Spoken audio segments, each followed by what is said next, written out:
Hello friends, welcome back to daily English coaching classes.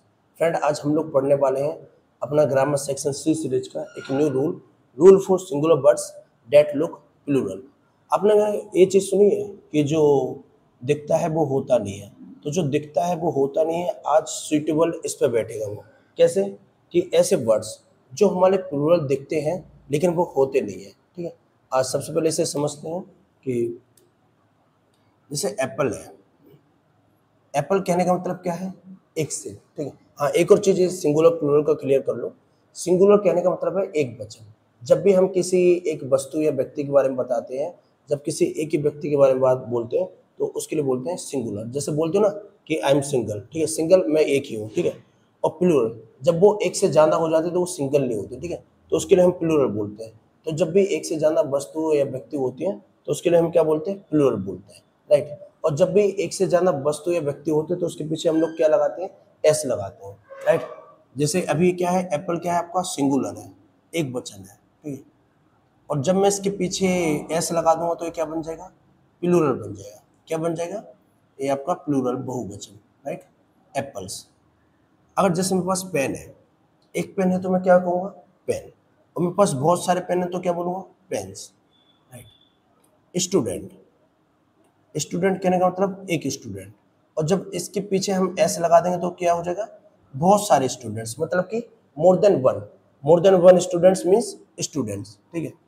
अगर आपका इधर जैसे अगर मैं लिख सकता हूँ फिजिक्स,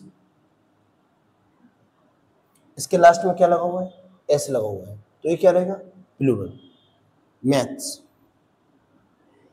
लास्ट में क्या लगा हुआ है? एस, तो इसका मतलब क्या है? Plural, right. और इसके अलावा अगर कुछ न्यूज लिखा हुआ है तो इसके लास्ट में क्या लगा हुआ है? एस, तो आप इसे क्या कंसीडर करोगे कि प्लूरल है? क्योंकि आपने तो एक ही माइंड में सेट कर रखा है कि जिसके लास्ट में एस या फिर ईएस लगा हो तो उसे प्लूरल कंसीडर करते हैं। तो ए भी सही है, ए भी सही है, ए भी सही है, ए भी, इसे भी आप सही बोलोगे। लेकिन फ्रेंड, एक गलत है, ठीक है। ये जो आपको फिजिक्स, मैथ, न्यूज वाले वर्ड हैं, ये आपके सिंगुलर है, बट ये दिखने में क्या है? प्लूरल लगते हैं। तो बच्चे इसके साथ क्या प्रॉब्लम करते हैं, वो भी डायरेक्टली इसे प्लूरल कंसीडर कर देते हैं और इसके साथ प्लूरल हेल्पिंग वर्ब यूज कर देते हैं। But friend, that is wrong. आपका ये सिंगुलर है, ए भी सिंगुलर है, ए भी सिंगुलर, ठीक है। ये ऊपर वाले तीन ठीक है और नीचे वाले तीन गलत है, ठीक है। ये क्या है? आपके सिंगुलर वर्ड्स हैं। तो आज यही रूल हम लोग देखते हैं कि आखिरकार ऐसे कौन से वर्ड्स हैं जो ये सिंगुलर होते हैं बट देखने में प्लूरल लगते हैं, राइट। तो ऐसे वर्ड्स हमेशा फॉर्म में प्लूरल दिखते हैं, ठीक है, लेकिन वो एक्चुअली सेंस में सिंगुलर होते हैं। इनके साथ हमेशा हम जो सिंगुलर हेल्पिंग वर्ब यूज करेंगे, इज, वॉच और हैज। इनके जो प्लूरल होते हैं, इनका होता है इज का आर, वॉच का बर और हैज का हैव। तो ध्यान रखना, दो आपके लिए ऑप्शन मिलेंगे, तो उसमें से आपके लिए क्या यूज करना है।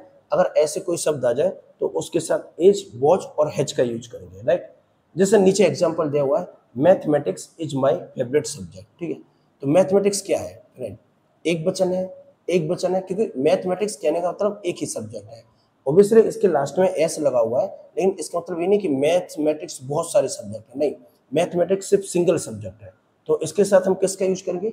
इसका यूज करेंगे, ना कि आर का, ठीक है। द न्यूज वॉज शॉकिंग, ठीक है, न्यूज है काफी शॉकिंग थी, तो इसके साथ हम न्यूज लास्ट में एस लगा है तो हम बर यूज नहीं करेंगे। फ्रेंड, ये जो एस लगा हुआ है इसका ही पार्ट है, ठीक है, स्पेशली हमने नहीं लगाया हुआ है, तो इसके साथ हम क्या करेंगे? वॉच का यूज करेंगे, ना कि बर का, ठीक है। ऐसे कुछ वर्ड्स होते हैं जो आपके लिए दिए जाएंगे, ठीक है। तो उसमें से आपके लिए ज्यादातर तो जो बोर्ड एग्जाम है उसमें यही पूछा जाता है, फिजिक्स, मैथमेटिक्स और या फिर न्यूज, ठीक है। और एक आध शब्द और लगा लेगा, ठीक है, बाकी उसके अलावा ज्यादा कुछ नहीं पूछता है, ठीक है। जैसे मैथमेटिक्स है, फिजिक्स है, फिजिक्स भी एक सब्जेक्ट है, ठीक है, मैथमेटिक्स है, वो भी एक सब्जेक्ट है। तो इसके बाद क्या लग रहा है? फिजिक्स के बाद इज का यूज हुआ है, मैथमेटिक्स के बाद इज का यूज हुआ है, इकोनॉमिक्स, अर्थशास्त्र, वो भी एक सब्जेक्ट है, लास्ट में उसके भी ऐसा लगता है, तो उसके साथ हम क्या यूज करेंगे? इज का यूज करेंगे। पॉलिटिक्स, ठीक है, तो पॉलिटिक्स भी आपका सिंगुलर है तो उसके साथ इज का यूज करेंगे। एथिक्स है, नीति शास्त्र है, उसके साथ भी इज का यूज करेंगे। लिंग्विस्टिक है, linguistics is the study of language, ठीक है, जो लैंग्वेज की जो पढ़ाई होती है तो उसके लिए हम लिंग्विस्टिक्स बोलते हैं। तो लिंग्विस्टिक्स में भी लास्ट में एस लगता है तो इसके मतलब नहीं बहुवचन है, ये क्या है? ये भी आपका एक वचन है। ऐसे सिमिलरली आपका genetics, statics, news, measles, diabetes, billiards, darts, athletics, gymnastics, ठीक है, और क्लासिक्स, एक्वास्टिक्स और इलेक्ट्रॉनिक्स, और लास्ट में तुम्हारा एरोनॉटिक्स। ठीक है, तो ध्यान रखो। हाँ, एक और चीज, इलेक्ट्रॉनिक्स। आपने इलेक्ट्रॉनिक्स की शॉप देखी है? इलेक्ट्रॉनिक्स लिखा होता है जैसे बालाजी इलेक्ट्रॉनिक्स। ठीक है, तो अगर जो बालाजी इलेक्ट्रॉनिक्स लिखा हुआ है तो इसका लास्ट में एस लगा हुआ है, तो इसका मतलब ये नहीं कि बहुत सारी दुकान है भाई, 50 से 60 दुकान है, नहीं, उसमें एक ही दुकान होती है। और जो इलेक्ट्रॉनिक्स वर्ड है वो आपका सिंगुलर है, बस देखने में प्लूरल लगता है। तो जब भी आप भी इलेक्ट्रॉनिक की दुकान देखोगे, लाइट की दुकान देखोगे, उस पर इलेक्ट्रॉनिक्स लिखा होगा। ठीक है, तो इलेक्ट्रॉनिक्स के यहाँ बहुत सारी दुकान नहीं, एक ही दुकान है। ठीक है, वो वर्ड्स क्या है आपका, सिंगुलर है। ठीक है, तो ये जैसे 10 क्वेश्चंस हैं, तो ऑब्वियसली वैसे मैं आपके लिए बता चुका हूँ, इन सब के साथ हम क्या यूज करेंगे, एज का यूज करेंगे, वॉच का यूज करेंगे और हैज का यूज करेंगे। ठीक है, इनके साथ कभी भी आर या फिर बर या फिर हैव का यूज नहीं करेंगे। राइट, जैसे फिजिक्स है, इसके साथ एज का यूज करेंगे, मैथमेटिक्स एज का यूज करेंगे, इकोनॉमिक्स एज का यूज होगा, पॉलिटिक्स, एथिक्स, लिंग्विस्टिक्स, जेनेटिक्स, इन सब के साथ किसका यूज करेंगे, एज का यूज करेंगे। तो ये जो नेक्स्ट 10 क्वेश्चन है ये आपके लिए प्रैक्टिस करने हैं। ठीक है, और बस इसमें ज़्यादा बस एक बार वर्ड्स देख लेना। अब वर्ड्स देख लोगे तो तुरंत ही एग्जाम में समझ जाओगे कि कौन सिंगुलर है, किन कौन सा प्लूरल है। राइट, जैसे एक कुछ आपके ओल्ड क्वेश्चंस हैं जिसमें लिखा हुआ है मैथ्स, मैथ्स लिखा हुआ है इसमें। ठीक है, मैथमेटिक्स से बोलते हैं, उसके लिए मैथ्स से बोलते हैं। ठीक है, तो इसमें क्या आएगा, HMR, तो इसमें क्या आएगा, इसमें हमेशा आप एच का यूज करोगे क्योंकि मैथ्स एक ही सब्जेक्ट है, सिंगुलर है। नेक्स्ट है नो न्यूज, नो न्यूज है, तो न्यूज का मतलब एक ही वर्ड है। ठीक है, ये सिंगुलर है, तो no news is good news. ठीक है, तो कोई सी भी खबर अच्छी खबर नहीं है, तो उसके साथ हम क्या यूज करेंगे, एक सिंगुलर वर्ड। ठीक है, सिंगुलर वर्ड यूज करेंगे।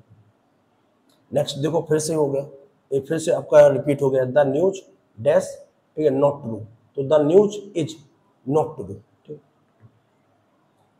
नेक्स्ट है आपका फिजिक्स। ठीक है, physics dash not a difficult subject, तो इज आएगा या फिर आर आएगा।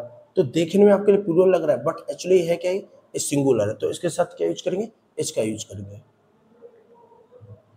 और नेक्स्ट है आपका मैथमेटिक्स। देखो फ्रेंड, यही वर्ड्स आपके बार बार रिपीट होंगे, तो मैथमेटिक्स है या मैथ से लिखा होगा मैथमेटिक्स, तो उसमें dash not a difficult subject, तो क्या आएगा इसके साथ, इसके साथ इज का यूज होगा। तो ऐसे बहुत सारे क्वेश्चन थे, बट वो ज़्यादातर बेस्ड थे फिजिक्स पे और मैथमेटिक्स में, तो मैंने ज़्यादा इंक्लूड नहीं किए हुए थे। ठीक है फ्रेंड, तो आई होप आपके लिए समझ में आया होगा, और डेफिनेटली एग्जाम में क्वेश्चंस पूछे जाते हैं 9 to 12 तक, तो आपके लिए एक बार और क्लियरिटी कर लेनी चाहिए इसमें। और अगर कुछ डाउट हो तो आप मुझसे you can ask me on WhatsApp, okay, otherwise you can comment. Okay, मिलते हैं एक और न्यू वीडियो के साथ। Okay, bye bye, thank you.